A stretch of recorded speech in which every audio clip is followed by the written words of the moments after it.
মুসলমানেরা রে, আমার পেয়ারা নবীর উম্মতেরা রে, ও আনোয়ারার পর্দার আড়ালের মা বোনেরা গো, ও আনোয়ারা আর এখানে যারা উপস্থিত আছেন বিবাহিত বাবারা ভাইয়েরা, মুসলমানেরে, বাচ্চাদেরকে দিন ইসলাম শিক্ষা দেওয়ার জন্য সর্বোচ্চ চেষ্টা, সর্বোচ্চ প্রচেষ্টা আপনাদের মাঝে আমাদের মাঝে থাকতে হবে। ও মুসলমান, আমরা যদি নিজেরা দিন ইসলামে নিজেদের জিন্দেগিটা পরিপূর্ণ দাখিল করাইতে পারি, তাইলে আমাদের বাচ্চাগুলো দিনদার হবে, ইমানদার হবে, ঠিক কিনা বলেন? কিন্তু আমরা নিজেরাই যদি কাফের বেঈমানদের মতো কুচরিত্রের অধিকারী হই, বাজে স্বভাবের অধিকারী হই, বাচ্চারা দেখে দেখে এটাই শিখবে রে বাবা, এটাই শিখবে। এরে মুসলমান, এই জন্য গুরুত্বপূর্ণ ব্যাপার হলো বাচ্চাগুলারে আমরা নিজেরা 5 ওয়াক্ত নামাজ পড়ব, বাচ্চাদেরকে নামাজের জন্য নিয়ে যাইব। আমরা নিজেরা দৈনিক আল্লাহ পাকের কুদরতের কদমে লুটাইয়া পড়ব, নবীর মহব্বত অন্তরে পয়দা করব। তাইলে দেখবেন রব্বুল আলামিন নিজেও আমাদের উপর এমন রহমত দিবে, আমাদের বাচ্চাদের অন্তরে আল্লাহ আল্লাহ রসুলের এমন ভয়, এমন মহব্বত ঢুকাইয়া দিবে। একদিন যদি আপনার নামাজ কাজা হয়, বাচ্চায় আপনারা ডাইকা উঠায়া ওয়াক্ত মতো নামাজ পড়াইব, কথা কোন ঠিক কিনা? বাচ্চা করে অভ্যাস করে দিব বাবা। ইমামে আলী মাকাম ইমাম হুসাইন রাদিয়াল্লাহু তাআলা আনহু, তিনি যুদ্ধের ময়দানে যাবেন। যুদ্ধের ময়দানে যাওয়ার জন্য পরিপূর্ণ তৈরি হয়ে রওনা করলেন। ঘোড়ার উপর সওয়ার হয়ে কঠিন থেকে কঠিনতর যুদ্ধ চলল। ইমাম হুসাইন রাদিয়াল্লাহর সঙ্গে মল্ল যুদ্ধে, ঘোড়া যুদ্ধে, তরবারির যুদ্ধে কোনো দিক থেকে কুলাইতেছে না। তুফানের মতো এজিদ বাহিনীর 22,000 সৈনিক সামনের থেকে ইমাম হুসাইনের দিকে দৌড়ায় আসলো। ইমাম হুসাইন যখন তাদের উপর আক্রমণ করার জন্য ঝাঁপায়া পড়ল, কিতাব সাক্ষী দেয় গরু মহিষের পাল যেমন বাঘ দেখলে উল্টা দিকে দৌড় দেয়, ইমাম হুসাইন রাদিয়াল্লাহর আক্রমণ দেখা ডরের চড়ে এজিদ বাহিনী উল্টা পিছন দিকে সব দৌড়াইয়া পালাইছে। জোরে কোন সুবহানাল্লাহ। এমন সহ্য বীর্যওয়ালা, এমন বীর পুরুষ ছিলেন আহলে বাইত ইমাম হুসাইন। জোরে কন্যা সুবহানাল্লাহ। এই অবস্থা দেখে এজিদ বাহিনী চিন্তা করে সামনের থেকে তার সঙ্গে পারা যাবে না। চতুর্দিক থেকে তীরন্দাজ লাগাইয়া দিল, তীর মারো তীর, তীর মারতে লাগে আহারে তীর। চতুর্দিক থেকে বৃষ্টির মতো তীর মারা শুরু করলো। আস্তে আস্তে শরীরের মধ্যে তীর লাগতে লাগতে 132টা তীর লাগছে গায়ে। 132টা। 40টা তরবারির আঘাত লাগছে, 33টা বর্ষা গায়ের মধ্যে বিচ্ছে। এই অবস্থায় ইমাম হুসাইন রাদিয়াল্লাহ তবু হাল ছাড়ে না, শরীর থেকে রক্ত মোবারক বাহির হয়। এক একটা তীর ভিতরে ঢুকে আর ইয়া রাসূলুল্লাহ কয়া চিৎকার দিয়া কয়, নানা গো, ও নানা, আমার এই কষ্ট আপনার উম্মতের জন্য আল্লাহর দরবারে জমা দিলাম। সুবহানাল্লাহ। এইভাবে 132টা তীর গায়ে ঢুকলো মুসলমানেরই। ইমাম হুসাইন রাদিয়াল্লাহ এক পর্যায়ে রক্ত মোবারক বাহির হতে হতে যখন দুর্বল হয়ে গেলেন, হঠাৎ করে আসমানের দিকে একটা নজর দিলেন, চিৎকার দিয়া আল্লাহকে ডাক দিবেন। তাকায়া দেখে আমার নূর নবীজি তাশরীফ আনতেছেন। সুবহানাল্লাহ। নূর নবীজি তাশরীফ আনলেন। ইমাম হুসাইন রাদিয়াল্লাহু তাআলা আনহুর কাছে আইসা দয়াল নবীজি 2 চক্ষু মোবারকের পানি মোবারক ছাড়তেছেন, আর একটা বোতল নিয়ে ইমাম হুসাইন রাদিয়াল্লাহর তীরের গোড়ার থেকে যেখান থেকে রক্ত আসে ইমাম হোসেন রাদিয়াল্লাহু তাআলা আনহুর তরবারির আঘাতের জায়গা থেকে, বর্ষার আঘাতের জায়গা থেকে বোতলটা নূর নবীজির ঠেকায়া ঠেকায়া রক্তগুলো বোতলের মধ্যে নিচ্ছেন। হযরত ইমাম হোসেন রাদিয়াল্লাহু হাসি দিয়া কয়, নানা গো নানা, বোতলের মধ্যে আমার রক্ত নিচ্ছেন কেন গো নানা? আমার নূর নবীর দিকে তাকায়া ইমাম হোসেন রাদিয়াল্লাহু এ হাসি দিলে এজিদ বাহিনী আর ভয় পায়া গেছে। এই আহত অবস্থায় কোনো মানুষ হাসতে পারে না। হুসাইন যেহেতু হাসছে, তাইলে অবশ্যই নূর নবীর আগমন হইছে। জোরে কোন সুবহানাল্লাহ। এজিদ বাহিনীর থেকে কিছু এজিদি সৈন্য ভয়ে পালায়া গেল, পালিয়ে গেল। আর এইদিকে ইমাম হোসেন রাদিয়াল্লাহু তাআলা আনহু কয়, না আমার রক্ত কেন বোতলে নিচ্ছেন? আমার নবী কয়, হোসেন রে হোসেন, তোমার রক্ত আমি বোতলের মধ্যে নেওয়ার কারণ হলো তোমারে শাহাদাত করছি, কুরবানি দিছি আমার উম্মতের জন্য। আমি রক্তগুলো সংরক্ষণ করে রেখে দিব। আর হাসরের ময়দানে আমার উম্মতের যে ব্যক্তির গুনাহ বেশি নেক কম হইয়া যাবে রে। ও হুসাইন, তোমার এই দিব্যা থেকে আমি নবী ফোঁটা ফোঁটা করে রক্ত তাদের নেকের পাল্লায় দিয়া আমার গুনাহগার উম্মত জান্নাতে পার করব। জোরে কোন সুবহানাল্লাহ।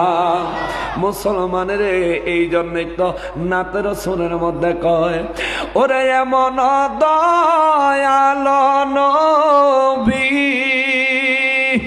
ওরে এমন দয়ালো নবী আর হবে না এই দরায় আমার নবীর মতো দরদি আর নাই।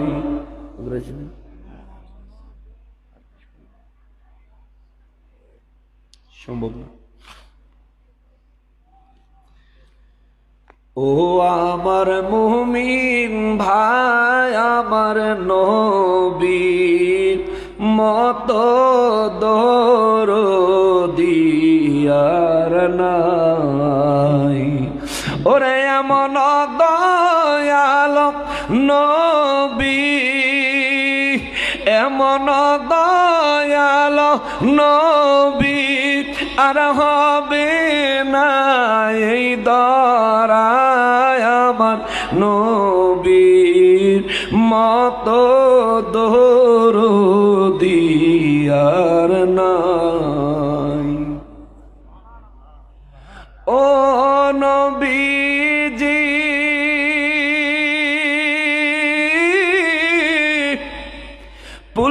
পুলসিরাতের কঠিন দিনে কে তরাইবে আপনি বিনে গো, আপনি সারা আমাদের তো আপনি সাহারা আমাদের তো জামিনদার কেহ নাই আমার নবীর মতো দরদি আর নাই। ও আমার মুমিন ভাই, আমার নবীর মতো দরদি আর নাই। জোরে বলেন মারহাবা। আমার দয়াল নবী রহমাতুল লিল আলামিন কা হুসাইন রে, ও হুসাইন, তোমার রক্ত আমার উম্মতের নাজাতের জন্য মিজানে দিব, সেজন্য রক্তগুলো আমি নবীজি সংরক্ষণ করছি। ইমাম হোসেন রাদিয়াল্লাহু নূর নবীর দিকে তাকিয়ে আছে। নূর নবীজি রক্ত মোবারক সংরক্ষণ করতে করতে করতে করতে একটা পর্যায়ে ইমাম হোসেন রাদিয়াল্লাহু যখন দুর্বল হয়ে গেলেন, ঘোড়ার উপর থেকে কাত হয়ে জমিনে পড়ে গেলেন। ঘোড়াটা সেদিন, ঘোড়াটায় আহলে বাইতের, ঘোড়া নিজেও আহলে বাইতের মহব্বত সেদিন প্রমাণ করছে, প্রকাশ করছে রে বাবা। ঘোড়াটায় একদিকে এমন জোরে একটা দৌড় দিছে রে, এজিদ বাহিনীরা কয় এই ঘোড়াটারে আটকাও, ঘোড়াটারে আটকাও। ঘোড়াটারে আটকানোর জন্য এজিদ বাহিনীর 70 জন সৈনিক দৌড়ায়া গেল। ঘোড়াটা সেদিন এমন পাগলামি করছে, ঘোড়া একটা পশু হইয়া 70টা এজিদ বাহিনীরে জাগায় হত্যা করছে। জোরে কোন সুবহানাল্লাহ। 70টা এজিদ বাহিনী ঘোড়ায় হত্যা করছে। আহলে বাইতের পক্ষ নিয়া আজকে যদি বাংলার জমিনে কোরআনের আইন কায়েম থাকতো, অবশ্যই বাতিল ফেরকা আহলে বাইতের দুশমন গুলারে ধরে ধরে কল্লা ফেলে দেওয়া যাইতো, ঠিক কিনা বলেন? আমার নবীর দুশমনী, আহলে বাইতের ইজ্জতে আঘাত। এজিদের রাদিয়াল্লাহু বলা তোদের কল্লাগুলি ঠিক ফালাইয়া দিতাম যদি এই দেশে কোরআনের আইন বাস্তবায়ন থাকতো, ঠিক কিনা বলেন? ঘোড়া হয়ে 70টারে হত্যা করছে, ঘোড়া হয়ে। আমরা তো মানুষ, এজন্য অলিউল্লাহ আশিকি কইছে বাবায়া বাবিলরা থাকে রওয়া যায়, কবুতর ঠোঁটা লাগায়া গম্বুজ চুমা খায়। সুবহানাল্লাহ। ও বাবায়া বাবিলরা থাকে রওয়া যায়, কবুতর ঠোঁট লাগায়া গম্বুজ চুমা খায়। ওরে আমরা মানুষ কপাল পোড়া, আমরা মানুষ কপাল পোড়া, ওই নবীর চিনলাম না বাবা যেথায় আছেন শাহে মদিনা, ও বাবা যেথায় আছেন দেখিয়া মন ভরে না গনবি, দেখি মন ভরে না যেথায় আছেন শাহে মদিনা, বাবা যেথায় আছেন। বাবাজিরা রে, ঘোড়াটা 70 জন এজিদ বাহিনী হত্যা করার পর চতুর্দিক থেকে তারা তীর নিক্ষেপ করে ইমাম হোসেন রাদিয়াল্লাহু তাআলা আনহুর ঘোড়াটারও ছাড় দেয় নাই, তারা হত্যা করছে। ইমাম হোসেন রাদিয়াল্লাহু জমিনে পড়ে গেলে সীমার আসলো। ইমাম হোসেন রাদিয়াল্লাহুর মাথা মোবারক আলাদা করার জন্য আমার নূর নবীর কলিজার টুকরা ইমাম হোসেন রাদিয়াল্লাহু মুস্কি হাসি দিয়া কয় সীমার রে, ও সীমার কেন আসলি? কয় আমি তোমার মাথা আলাদা করব। ইমাম হোসেন রাদিয়াল্লাহু কয় চেষ্টা কইরা দেখ। সীমার চেষ্টা করতে করতে করতে করতে ক্লান্ত হয়ে গেল। ইমাম হোসেন রাদিয়াল্লাহর গলা কাটে না, জোরে কোন সুবহানাল্লাহ। ইমাম হোসেন রাদিয়াল্লাহু হাসে, আর ওদিকে সীমা তার গলার মধ্যে ছুরি চালায়। ইমাম হোসেন রাদিয়াল্লাহু কয় কিরে সীমার কি খবর, কি করলি, কি করবি? সীমার ডাইকা কয় পারতেছি না তো। ইমাম হোসেন রাদিয়াল্লাহু কয় আমি যদি কইয়া না দিই কিয়ামত পর্যন্ত পৌঁছাইতে পারবি? আমি হোসেনের বডি থেকে মাথা মোবারক আলাদা করতে পারবি না? জোরে কোন সুবহানাল্লাহ। ওই পরিস্থিতিতে আমরা পড়লেন যদি কেউ গলার মধ্যে ছুরি চালাইতো আর আমাদের গলা যদি কাটা না যাইতো, যেদিক দিয়া ছুরি চালাইলে গলা কাটা যাইবো, আমরা কি ওই জায়গার কথা কইয়া দিতাম? আমরা কইয়া দিতাম? চিন্তা করতাম ভালোই হয়েছে, ভালোই হয়েছে। কিন্তু ইমাম হোসেন রাদিয়াল্লাহু কয় আমি যদি বলে না দেই কিয়ামত পর্যন্ত ছুরি চালাইতে পারবি, আমি হোসেনের গলা কাটতে পারবি না। সীমার কাতাইলে কয়া দাও। কত বড় বেয়াদ দাও, কাতাইলে কয়া দাও। কয়া দিব, একটা শর্ত আছে। কয় কি? সীমার রে, আজকে শুক্রবার জুমার দিন রে, জুমার নামাজ জোহরের নামাজের সময় যায়, ও সীমার, আমি এখনো জিন্দা ছিরে সীমার, আমি নামাজ খানা আদায় করতে সুযোগ দিলে আমি তোরে কয়া দেবো কেমনে আমার মাথা কাটতে পারবি। সীমার কয় ঠিক আছে, তুই ঠিক আছে, আপনারে নামাজ আদায়ের সময় দেওয়া হবে। ইমাম হোসেন রাদিয়াল্লাহু কয় নামাজ শেষ হইলে আমি হোসেনের ঘাড়ের উপর দিয়া ছুরি চালাইস, আমার মাথা কাইটা আলাদা করতে পারবি। সীমার কয় হোসেন নামাজের আগে আর একটা প্রশ্নের উত্তর দিয়া যাও। কয় কি? কয় গলা দিয়ে ছুরি চালাইলে কাটবো না, পিছন দিয়া চালাইলে কাটবো, কারণ কি? ইমাম হোসেন রাদিয়াল্লাহু দুই চোখের পানি ছাইরা দিয়া কয় সীমার, ও সীমার, যারা দেখছে তাগরে জিজ্ঞাস কইরা দেখিস আমি হোসেনের এই গলায় আমার নূর নবী আমার নানার কোটি কোটি চুমু আছে রে। আমার নানার কোটি কোটি চুমু আছে আমার এই জায়গাটা। পৃথিবীর চাকু কেন জাহান্নামের চাকু আইনা পুষাইলেও কাজ হইতো না, কাজ হইতো না। সীমা তখনও শুধরায় নাই, তখনও পাল্টায় নাই, কিন্তু তার ভিতরে একটা ভয় ঢুকে গেছে। যার গলায় ছুরি চালাইলে কাটে না, যেই নবী চুমু মোবারকের কারণে তার গর্দানে কেমনে ছুরি চালামু। ইমাম হোসেন রাদিয়াল্লাহু নামাজ পড়ছেন আর পাগলায় ওই ওই ওই সীমারের পাশে দাঁড়ায় রয়েছে। নামাজ শেষ হইলে কল্লা কাটবো। এদিক দিয়া খুলি বিন ইয়াজিদ, খাউলি বিন ইয়াজিদ, এই বেয়াদবে ইমাম হোসেন রাদিয়াল্লাহু যে সিস্টেম করে দিছে শুনছে, বেয়াদবে দৌড়ায় আয়। ইমাম হোসেন রাদিয়াল্লাহু নামাজের সেজদা একটা সেজদা দিছে, দ্বিতীয় সেজদাটা দেওয়ার আর সুযোগ দেয় নাই, গর্দানের উপর দিয়া ছুরি চালায় দিছে, শহীদ করে দিল। বডি মোবারক থেকে মাথা মোবারক আলাদা করে ফেল, শরীরটার উপর দিয়া 30,000 ঘোড়া চালায়। ঘোড়ার খুরের আঘাতে আঘাতে ইমাম হোসেন রাদিয়াল্লাহু বডি মোবারকের গোশত মোবারক গুলো হাড় থেকে আলাদা হয়ে গেছে।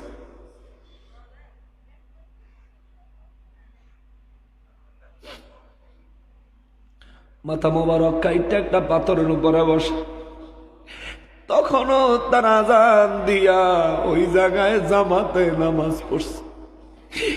এজিদ বাহিনীর সৈন্যগুলো যেগুলো মারা গেছে খুঁজা খুঁজা বাইর করছে, জানাজা দিছে, মাটি দিছে, কাপন দাপর করছে রে। আহলে বাইতের সদস্যগুলো শাহাদাত বরণ করে জায়গায় জায়গায় পড়ে আছে। একটা লাশ তারা দাফন করে নাই, দাফন করে নাই, জানাজা দেয় নাই, দাফন করে নাই। ইমাম হোসেন রাদিয়াল্লাহু তাআলা আনহুর মাথা মোবারক তীরের আগায় লইয়া তারা রওনা দিছে, শহরে শহরে ঘুরাবে। খাউলি বিন ইয়াজিদ কয় আমি যখন তার মাথা কাটছি আমার কাছে তার মাথা থাকবে এটা কইয়া খাউলি বিন ইয়াজিদ বাড়িতে গেছে। বাড়িতে যায় ইমাম হোসেন রাদিয়াল্লাহু তাআলা আনহু মাথা মোবারক লইয়া যখন বাড়ির দিকে যায় রে, আমি খুতবার মধ্যে সূরা ইব্রাহিমের 42 নম্বর আয়াতটা তেলাওয়াত করছি। ওই 42 নম্বর আয়াত তেলাওয়াত করার কারণ হলো ইব্রাহিম এই হযরত ইমাম হোসেন রাদিয়াল্লাহু মাথা মোবারক লইয়া খাউলি বিন ইয়াজিদ যখন রাস্তা দিয়ে যায়, একজন মানুষ রাস্তার কিনার থেকে তিনি ডাইক্কা কয় আমি শুনতে পাইলাম ওয়ালা তাহসাবান্নাল্লাহু গাফিলান আম্মা ইয়ামালু যালিমুন। ইমাম হোসেন রাদিয়াল্লাহর কাটা মাথা থেকে কোরআন তেলাওয়াতের আওয়াজ আসতেছে, সুবহানাল্লাহ। কাটা মাথা কুরআনুল কারীমের তেলাওয়াত করতেছে, তেলাওয়াত বলতেছেন ওয়ালা তাহসাবান্নাল্লাহু গাফিলান আম্মা ইয়ামালু যালিমুন। আরে জালেমেরা রে, তোরা যে নবী বংশের উপর কত বড় জুলুম, কত বড় অত্যাচার করছো, মনে করিস না তোদের এই অত্যাচার সম্পর্কে আমার আল্লাহ বেখবর, আল্লাহ জানে না মনে করিস না। আমার আল্লাহ সব জানে রে। আমার নূর নবী কয় আমার হোসাইন কিয়ামতের ময়দানে আল্লাহ দপ্তরে দাঁড়ায়া কইব মালিক, মালিক রে আজকে বুঝি সব বিচারের জন্য ডাক দিছো। আল্লাহ কইব হ্যাঁ।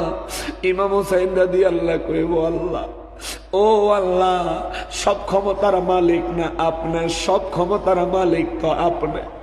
কারবালার ময়দানে আমি হুসাইন আমার জীবনটা দিয়ে দিছি আমার নানার উম্মতের জন্য, আপনার দ্বীনের জন্য। আমি হুসাইন জীবনের শেষ বেলায় আমি নামাজ আদায় করতে চাইছিলাম, নামাজ একটা সেজদা দিছি, দ্বিতীয় সেজদাটা দেওয়ার জন্য আমারে সুযোগ দিল না। আমারে দ্বিতীয় সেজদা দিতে ইজিদ বাহিনী এই মুনাফিকের দলেরা সুযোগ দেয় নাই, কিন্তু আপনি কেন দিলেন না? আজকে এই বিচার যতক্ষণ না করবে আমি হুসাইন হাসরের ময়দানের বিচার শুরু করতে দিব না। সুবহানাল্লাহ। মা ফাতেমা রাদিয়াল্লাহু তাআলা আনহা শাহাদাত আঙ্গুলি এইভাবে উঠায়া আল্লাহরে ডাক দিয়া কইব রব্বুল আলামিন। আল্লাহ ডাইকা কইব ফাতেমা গো, ও ফাতেমা কি বলবা আমি শুনবো, আগে তোমার আঙ্গুলটা নামায়া দাও। মা ফাতেমা রাদিয়াল্লাহু তাআলা আনহা কইব আল্লাহ, আমার কলিজার টুকরা সন্তানের শাহাদাতের বিচার চাই। আমার সন্তান নামাজে সেজদা দিতে পারলো না, দ্বিতীয় সেজদা তার জন্য বিচার চাই। নামাজ কমপ্লিট করতে পারলো না, আমি তার বিচার চাই। আল্লাহ যতক্ষণ বিচার না করবা আঙ্গুল নামাবো না। আল্লাহ ডাইকা কিয়ামতের ময়দানে কইব ফাতেমা গো আঙ্গুলটা নামায়া দাও, নাইলে তোমার এই শাহাদাত আঙ্গুলের ইশারায় আমি আল্লাহর আরশে আজিম থরথর করে কাঁপতেছে। মা ফাতেমা কইব বিচার চাই। আল্লাহ আমার নূর নবী রাহমাতুল লিল আলামিনের ডাক দিয়া কইব হাবিব, ও দয়াল নবীজি, ফাতেমার এই বিচার তার মন মতো বিচার আমি আল্লাহ দিতে পারলেও দিব না। নবী গো আপনি বিচার দেন। আমার মা ফাতেমা রাদিয়াল্লাহু তাআলা আনহার সামনে আমার নূর নবী দাঁড়ায় কইব ফাতেমা গো এক আঙ্গুল তো উঠায় রাখছো, আরেক হাতে এটা কি দেখা যায়? মা ফাতেমা রাদিয়াল্লাহু কইব আমার কলিজার টুকরা হুসাইনের জামা। শাহাদাতের সময় যেই জামাটা গায়ে ছিল মা ফাতেমা সেই জামাটা হাতে লইয়া, হাতের মধ্যে লইয়া এভাবে দাঁড়াবেন, আর এক হাত আরশে আজিমের দিকে উঠাবেন। আমার নবী কইব ফাতেমা তুমি কি বিচার চাও? মা ফাতেমা কইব আব্বাজান, ও আব্বাজান আমি বিচার চাই, বিচার। আমার দয়াল নবী কইব ফাতেমা কি বিচার চাও? ফাতেমা কইব আব্বা গো আল্লাহ যদি আপনার একটা উম্মতেরও জাহান্নামে দেয় আমি ফাতেমা আঙ্গুল নামাবো না, হাসরের ময়দান থেকে এক কদম কোথাও যাব না। জোরে কোন সুবহানাল্লাহ। মুসলমানেরে আহলে বাইত সেদিন আমার নূর নবীজি কইব ফাতেমা, ও ফাতেমা আল্লাহ আমার ওয়াদা দিছে আমার উম্মত জাহান্নামও দিত না। ফাতেমা রাদিয়াল্লাহু আনহা আমি বিচার জানতে চাই। নবী কইব জুব্বাটা আমার কাছে দাও। সুবহানাল্লাহ। জুব্বাটা নবীর কাছে দিন। নবী কইব ফাতেমা তোমার যে বিচার, তোমার যে দাবি, এটা আমি নবী আল্লাহর কাছ থেকে পরিপূর্ণ আদায় করে নিব। তোমার হাত নামাও। জোরে কোন সুবহানাল্লাহ। মা ফাতেমা হাত নামায় দিবেন। আমার নবীজি হাদিসে মোবারকে কয় আমার উম্মত কিয়ামতের ময়দানে যখন মিজানের কাছে যাবে, বিপদে যারা পড়বে, আমি নবী আমার উম্মতের ওই বিপদ থেকে উদ্ধার করার জন্য আমি নবী সেখানে গিয়ে দাঁড়াবো। যারা অনেক বেশি গুনাহগার কিন্তু আহলে বাইতের মহব্বতকারী, আমার দয়াল নবী কয় আমি নবী তাদেরকে আমার হোসাইনের জামা মোবারক তাদের নেকের পাল্লায় উঠাইয়া দিয়া দিয়া তাদেরকে জান্নাতি বানায় দিব। জোরে কোন সুবহানাল্লাহ। মুআজ্জাজ মুকাররম কারবালার প্রান্তর থেকে আমাদেরকে ঈমানি শিক্ষা নিতে হবে। সেখানে ঈমানদার আর মুনাফিক চিনার এক মাপকাঠির ঘটনা ঘটেছে। সেখানে যারা জুলুমের শিকার হয়েছে তারা ঈমানদার, যারা জুলুম করেছে তারা দেখতে ঈমানদার, প্রকৃতপক্ষে এগুলি মুনাফিক। কথা বলেন ঠিক কিনা? এখনো সমাজে মুনাফিক আছে। এদের ব্যাপারে আল্লাহ কোরআন শরীফে কয়ে রাখছে সূরা মাউনের মধ্যে ফাওয়াইলুল লিল মুসাল্লিন। জোরে কন্না সুবহানাল্লাহ। সম্মানিত হাজিরিন, এই নামাজি কিছু নামাজি আছে যারা আহলে বাইতের দুশ্মন, নবীর দুশ্মন, আল্লাহ তাআলা এই দুশ্মনের রাসূলদেরকে, আহলে বাইতের দুশ্মনদেরকে জাহান্নামের নিকৃষ্ট স্থানে নিক্ষেপ করবেন। জোরে কন্যা নাউজুবিল্লাহ। আমরা সবাই আহলে বাইতের দুশ্মনী চাই না মহব্বত চাই? দুশ্মনী চাই না মহব্বত চাই? সবাই আহলে বাইতকে মহব্বত করবেন, সন্তানাদিদেরকে দিনদার আমলকারী আবেদ জাহেদ বানাবেন।